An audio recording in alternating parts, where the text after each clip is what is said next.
Welcome to the section of Harnessing the Power of D3, where we will be building a choropleth map with D3 using TopoJSON data. First, we will briefly discuss D3 mapping. Next, we will gain an understanding of both GeoJSON and TopoJSON data. We will then learn how to use command line tools to produce TopoJSON files. Finally, we will use D3 to style a choropleth map based on TopoJSON data.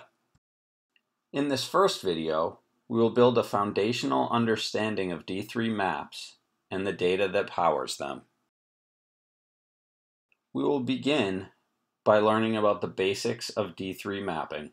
We will then discuss GeoJSON and TopoJSON data. Finally, we will learn where to find quality geographic data on the web. If you've yet to visit the D3 gallery on GitHub, I recommend checking it out. Some of the most interesting examples in this gallery are maps. D3 has powerful mapping capabilities.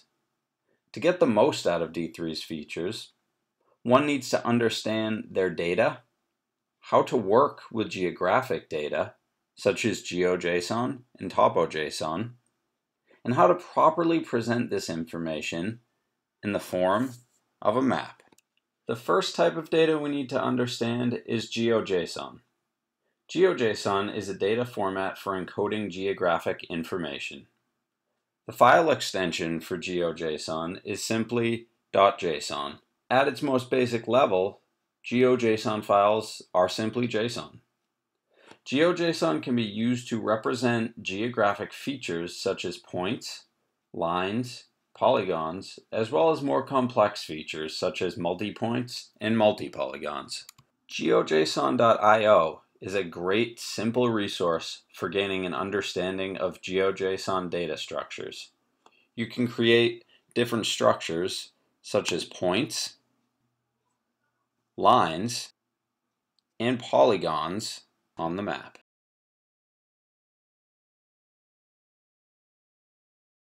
The data structure on the right updates in real time.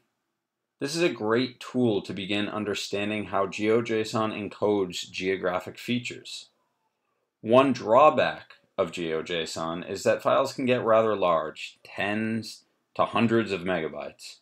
We're in luck though, as there is another option, TopoJSON.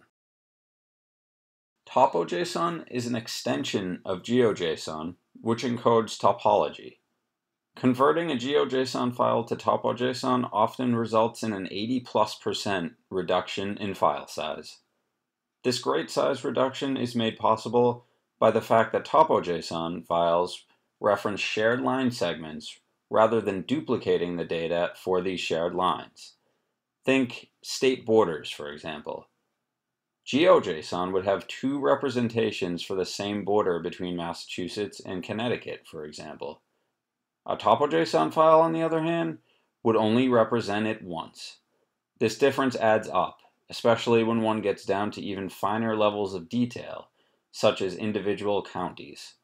I highly recommend checking out the TopoJSON wiki on GitHub to learn more. So now that we have a basic understanding of GeoJSON and TopoJSON data, the first question may naturally be, where do I find GeoJSON and TopoJSON data files to build maps with? The short answer, you don't.